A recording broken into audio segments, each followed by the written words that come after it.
티쏘는 기다리면 해줍니다.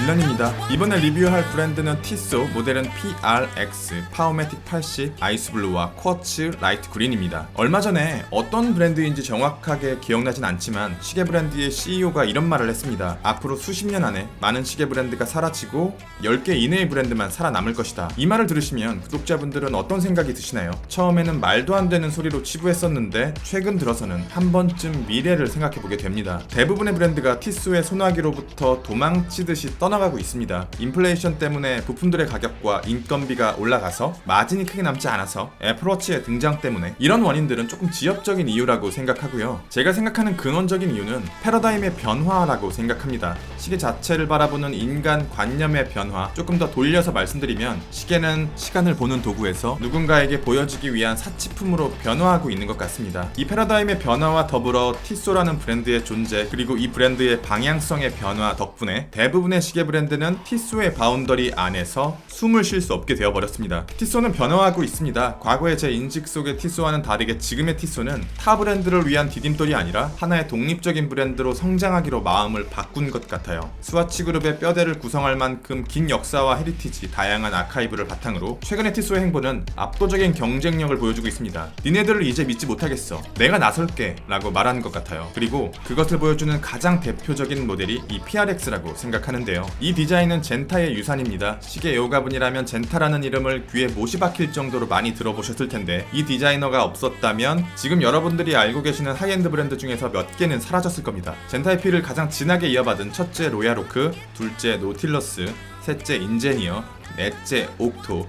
브랜드에서 알 수 있듯이 젠타의 디자인은 이 4가지 모델과 이 디자인에서 영향을 받은 몇몇의 오마주들로 이루어져 있습니다. 마이크로 브랜드들은 하고 싶은 것을 하지만 이상할 정도로 메이저 브랜드에서는 소수의 브랜드를 제외하고 젠타 디자인의 시계를 만들어주는 브랜드가 많지 않습니다. 이렇게 인기 있는 컨셉의 디자인을 왜 만들지 않을까요? 저는 브랜드 간 혹은 그룹 간에 이 디자인에 대한 일종의 암묵적인 약속이 있었다고 생각해요. 그리고 이 약속은 꽤나 오랜 기간 굳건하게 지켜져 왔고요. 그런데 티쏘가 그 약속에 균열을 냈습니다. 요즘 트렌드의 변화가 엄청나죠. 꼭 시계뿐만이 아니라 모든 분야의 변화의 속도가 어지러울 정도로 빠른 것 같아요. 원래 시계 쪽은 이렇지 않았거든요. 삐삐에서 스타텍, 가로 본능, 갤럭시2를 거쳐 현재의 아이폰 14에 이르기까지 수십 년 전의 무브먼트 방식 그대로 혁신적인 진보 없이 과거의 유산을 이용해서 애호가들의 지갑을 털어가는 봉이 김선달 같은 시계 브랜드가 대부분이었어요. 정말 최근 들어서 새로운 소재를 이용해서 항자성 무브먼트를 만들어줬고 급격하게 늘어난 파워 리저브, 다양한 사이즈와 다채로운 색감의 다이얼을 만들어주기 시작했습니다. 원래는 건판 아니면 청판과 흰판 뿐이었어요. 정말 특별한 경우 그린을 내주는 정도. 그러나 시계 브랜드들의 높은 콧대가 꺾이면서 이제 애호가들은 흑백의 굴레에서 벗어나게 되었습니다. 이번 리뷰에서 가장 먼저 봐야 할 것은 다이얼의 색감인 것 같아요. 작년 가장 흥했던 색 2가지는 터콰이즈라고 불리는 푸른색 다이얼과 일명 티파니 다이얼이라고 불린 물 빠진 초록색인데요. 2가지 색상의 인기는 실로 엄청나서 어떤 시계라도 이 색상만 달고 나오면 전부 품절되고 프리미엄이 붙는 현상이 나타났습니다. 너무나 과했던 광기가 조금 사그라질 때쯤 터콰이즈는 아이스 블루로, 티파니는 라이트 그린으로 재해석되어 PRX 위에 모습을 드러냈어요. 여기서 선택의 기로에 서게 되는데요.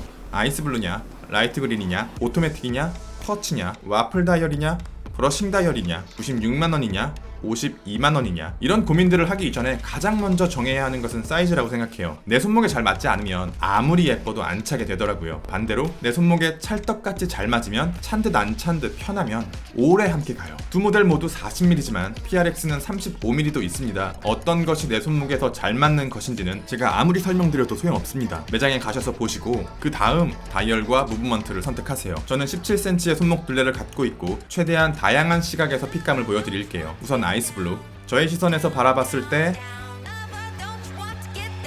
타인의 시선에서 바라봤을 때, 라이트 그린, 저의 시각에서 바라봤을 때, 타인의 시각에서 바라봤을 때. 그런데 하나 말씀드릴 것은 PRX의 경우 케이스의 형태가 일반적인 시계와 다르기 때문에 손목 위에 올려보셔야 해요. 착용감에 가장 큰 영향을 미치는 두 요인은 러그트러그와 케이스백의 두께입니다. 러그트러그가 손목의 너비보다 크다면 필연적으로 시계는 위아래로 흔들리게 되고, 케이스백이 두꺼워 시계와 손목 사이에 공간이 벌어지게 되면 손목 위에서 댄스 파티가 벌어집니다. PRX의 경우 케이스백의 두께는 얇은 편이라 크게 신경 쓸 요인은 아니지만 케이스의 형태가 완전히 플랫한 디자인을 갖고 있고 마지막 엔드링크 하나가 움직이지 않는 고정형이라 실제 러그 트러그는 꽤 긴 편입니다. 손목의 너비가 여기서부터 여기까지보다 작으시다면 불편할 가능성이 높아요. 그런데 이 착용감이라는 게 단순히 손목 둘레뿐만 아니라 동글동글한 손목인지 네모네모한 손목인지에 따라서 다를 수도 있기 때문에 다시 한번 말씀드리지만 PRX는 꼭 실제로 착용해보시고 구입하시는 걸 추천드립니다. 그 다음은 무브먼트를 고려해봐야 하는데요. 오토매틱이냐?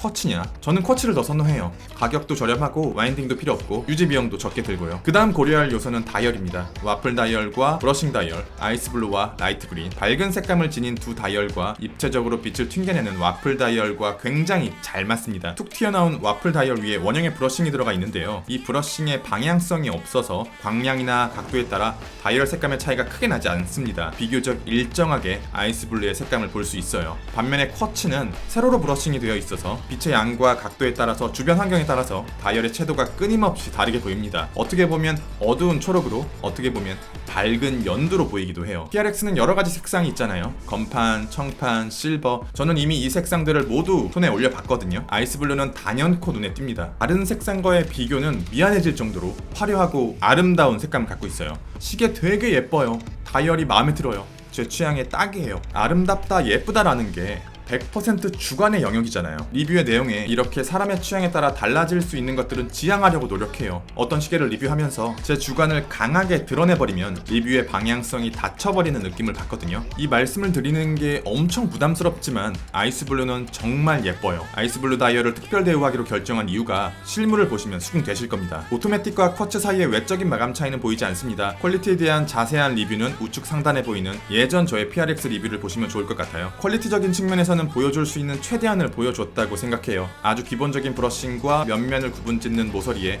엣지 폴리싱 마감이 들어갔고 여러 각으로 쪼개진 베젤과 깨끗한 사파이어 글라스, 무브먼트를 볼 수 있는 시스루백, 많은 브랜드가 놓치고 있는 적절한 크라운의 위치, 인터그레이티드 브레이슬릿의 연결성을 끊지 않는 버터플라이 버클과 링크 사이사이에 들어간 교차 마감, 퀵 릴리즈 시스템까지 여기에 고정된 엔드링크를 움직일 수 있게 만들어주고 케이스백을 솔리드백으로 막더라도 조금 더 얇게 브레이슬릿의 조절을 핀이 아닌 스크류 방식으로 케이스 아래쪽의 날카로움을 조금 더 부드럽게 해준다면 완벽할 것 같습니다. 오토매틱의 무브먼트는 에타그룹의 파워매틱 80입니다. 80시간의 파워 리저브를 갖고 있고 이 무브먼트는 스와치 그룹 외 브랜드들이 티스와 동일 선상에서 출발할 수 없는 이유 중에 하나이기도 합니다. 스타로 비유하자면 공방 1업씩 업그레이드하고 시작하는 것과 비슷한 것 같아요. 긴 파워 리저브, 리바크롬 밸런스 스프링을 통한 항자성, 그리고 규모의 경제를 이룩함으로 인해 압도적으로 저렴한 AS 및 오버올 비용. 쿼츠 무브먼트 역시 에타그룹의 F06.115입니다. 보급형의 쿼츠 무브먼트이면서 배터리 수명을 알려주는 기능이 들어가 있어요.